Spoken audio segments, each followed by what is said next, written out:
Assalamualaikum warahmatullahi wabarakatuh. Waalaikumsalam. Alhamdulillah, alhamdulillahillazi arsala rasulahu bil huda wa dinil haq liyuzhira 'alad dini kullihi wa kafa billahi syahida. Asyhadu an la ilaha illallah wa asyhadu anna Muhammadan abduhu wa rasuluh la nabiyya ba'da. Tuan-tuan dan puan-puan, puji dan syukur kehadirat Allah Subhanahu wa taala yang mana dengan kudrat dan iradatnya serta dengan kasih sayangnya kita bisa berkumpul di tempat di rumah yang berbahagia ini. Sholawat beriring salam kita sampaikan ke junjungan Nabi besar kita Muhammad sallallahu alaihi wasallam. Semoga syafaat beliau dapat menolong kita di hari yaumil akhir kelak. Tuan-tuan dan puan-puan, alhamdulillah malam ini saya diberi kesempatan untuk menyampaikan kitab hikam ini dalam situasi dan suasana yang saya pikir cukup apa ya, cukup enak lah kalau menurut saya. Kenapa enaknya tuan-tuan dan puan-puan? Inilah saat dan masa kita sendiri yang menentukan arah dan langkah kita kepada Allah Ta'ala ini. Karena apapun ceritanya tuan-tuan dan puan-puan, sampai tidaknya murid itu kepada Allah bukan tergantung gurunya lagi, tapi tergantung kepada si murid itu sendiri. Maka saya bilang ini cukup situasi yang bagi saya ini enak gitu. Sangat-sangat enak. Inilah saat yang kita menentukan bagi diri kita sendiri gitu. Kita lanjut kaji kitab hikam ini, tuan-tuan. Insya Allah saya dapat memahaminya dan tuan-tuan dan puan-puan juga insya Allah bisa memahami apa yang saya sampaikan.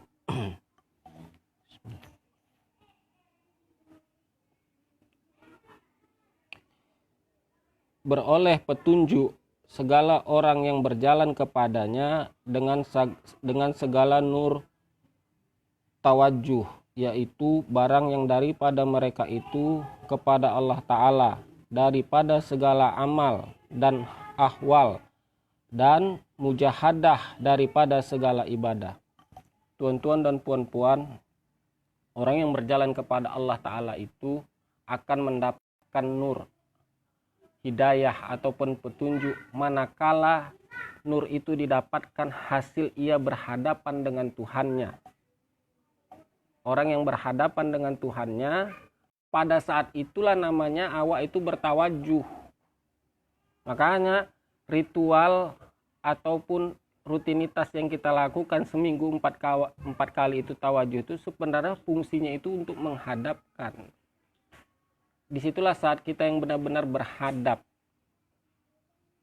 Bukan berarti tuan-tuan dan puan-puan di luar itu kita tidak berhadap kepada Allah Ta'ala, bukan. Yang kita hadapkan itu sebenarnya apa? Maka kita beroleh petunjuk daripada Allah Ta'ala itu. Yang kita hadapkan itu adalah segala bentuk perasaan dan pikiran kita kepada Tuhan kita. Makanya nanti Tuhan kita yang akan memberikan petunjuk. Ini kan terkadang kita menghadapkan segala seluruh perasaan dan pikiran kita bukan kepada Tuhan kita. Yang kebanyakan kita menghadapkan perasaan dan pikiran kita kepada apa? Kepada hal itu juga. Jangan bilang orang yang tafakur begini yang menghadapkan perasaan dan pikirannya kepada Tuhannya. Belum tentu. Bisa saja dia begini, itu dia menghadapkan perasaan dan pikirannya kepada hal yang didatangkan bagi dirinya. Maka tidak pernah selesai keadaannya. Ketika dia renungkan pun, ketika dia hadapkan pun dia muka dia begini kepada Tuhannya, belum tentu dia dapat ketenangan. Karena apa? Karena yang dihadapkannya itu bukanlah kepada Tuhannya, tetapi kepada hal keadaannya yang selalu membuat dia juga resah, gelisah, bimbang, gak enak.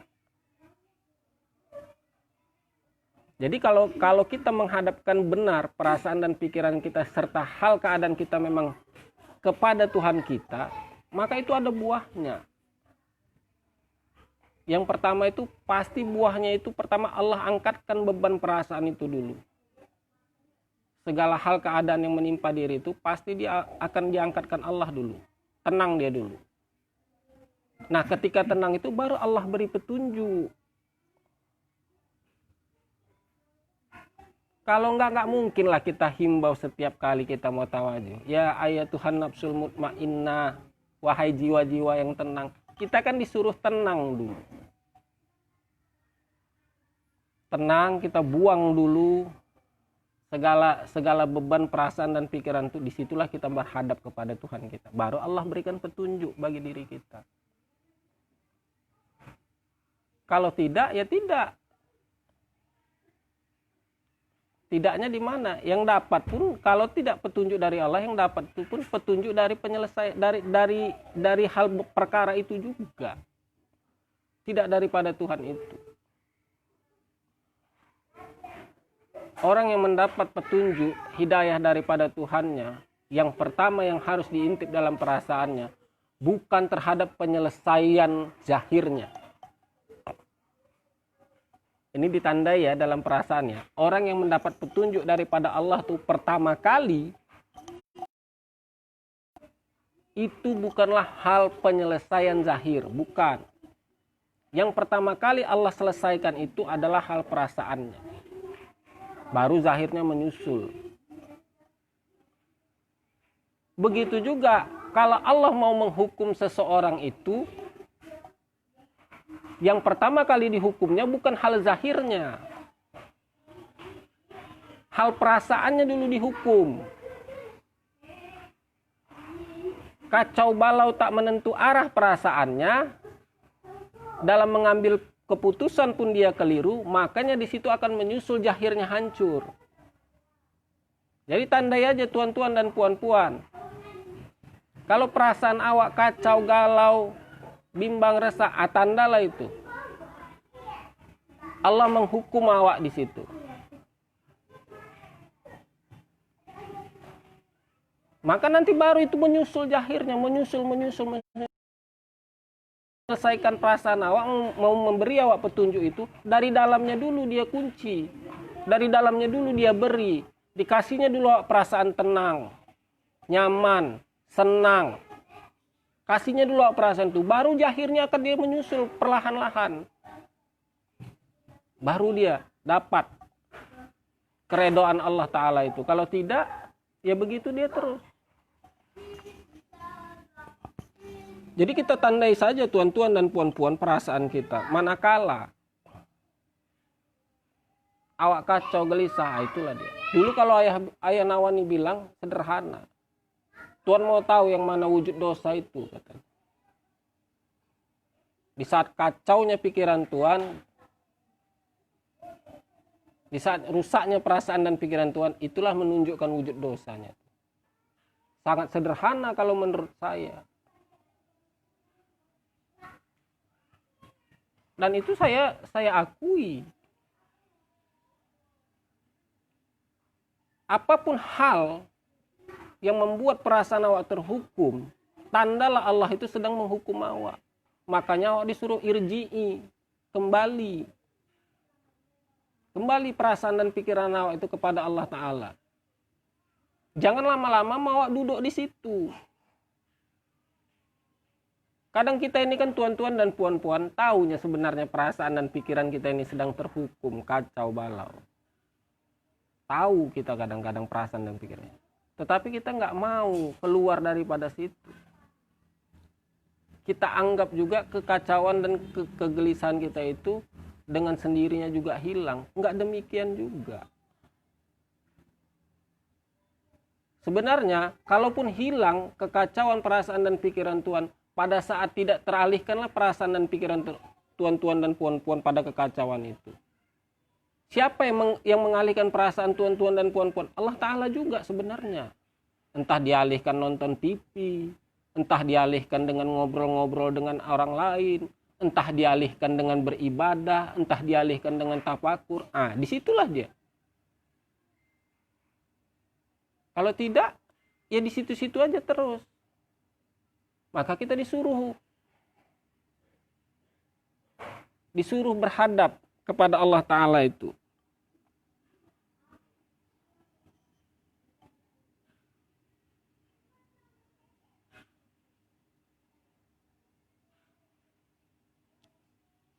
Daripada segala amal dan ahwal dan mujahadah daripada segala ibadah. Nah, di samping kita berhadapan kepada Allah Ta'ala, berhadap perasaan pikiran, perasaan awak kepada Allah, awak disuruh banyak beramal ibadah. Disuruh awak bermujahadah, bersungguh-sungguh awak dalam beribadah. Buahnya itu adalah juga nur petunjuk bagi awak. Makanya tuan-tuan dan puan-puan sebenarnya tidak bisa disepelekan amal ibadah itu. Itu jalan juga. Jalan awak untuk mendapatkan nur hidayah itu. Petunjuk daripada Allah itu. Kenapa? Karena itu yang dibawa Nabi kita Muhammad SAW. Tuntunan, ibadah yang bisa menghidupkan jiwa tauhid awak. Makanya dia apa? Hukumnya apa? Syariat, amal ibadah. Gak bisa awak sepelekan. Karena awak umatnya Nabi Muhammad. Kalau umatnya Nabi Ibrahim bisa jadi. Umat Nabi Ibrahim itu tidak ada tuntunan dia. Tidak banyak amal ibadah yang dilakukan semasa mungkin Nabi Ibrahim itu. Tugasnya hanya apa? Mentauhidkan Allah saja dalam perasaan dan pikiran. Apa kita sanggup untuk mentauhidkan Allah saja tanpa melalui amal ibadah? Ya tinggal lagi tuan-tuan dan puan-puan. Kalau memang benar jadi juga. Cuman dia tetap tidak sempurna di mata orang. Karena apa? Karena nggak diiringi dengan ibadah. Karena kita umat Nabi Muhammad tuh pengiringannya ibadah. Syariatnya itu tadi. Banyak wali yang nggak sholat, nggak sembahyang, banyak. Tapi dia tidak sempurna dia. Karena tidak dibaringi ibadahnya itu. Nggak dapat, tetap dia nggak sempurna juga.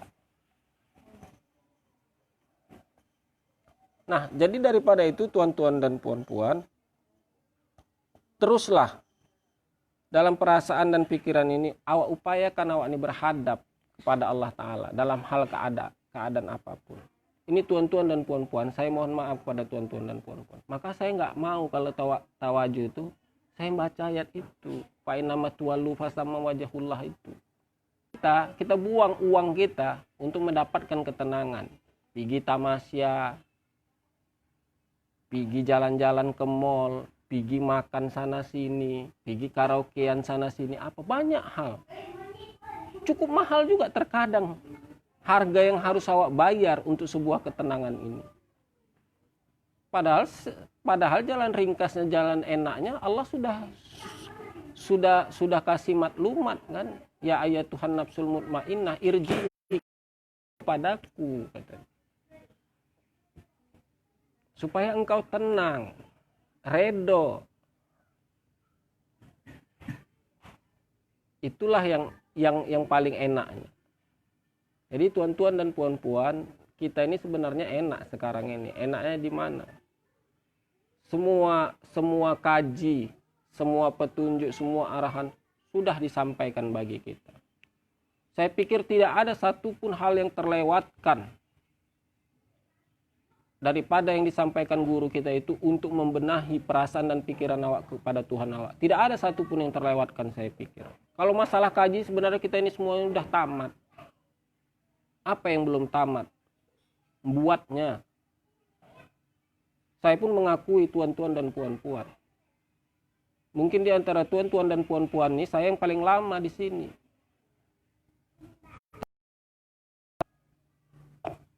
Sampai saat ini saya belum mau dan belum terfikir untuk menyudahi perjalanan saya ini. Belum. Saya masih munculkan ketakutan dalam pikiran saya. Ini agak curhat sedikit buahnya. Tapi jadilah, mana tahu tuan-tuan dan puan-puan bisa ambil. Saya mungkin paling lama di sini, tapi saya sedikit pun belum terfikir bagi diri saya.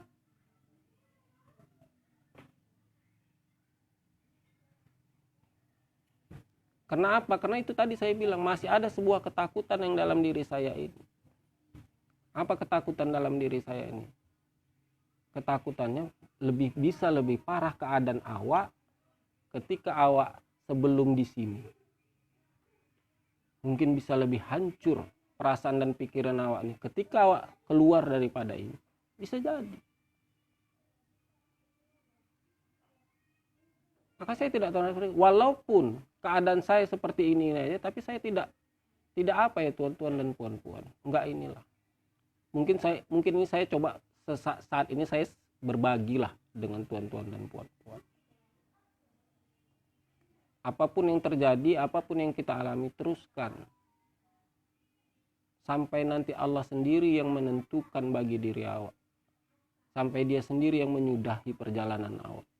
Kalau dari awak, kalau bisa jangan. Terus lagi. Macam di sini saya lihat Tuan Jahrin dan keluarganya begitu semangatnya. Pertahankan.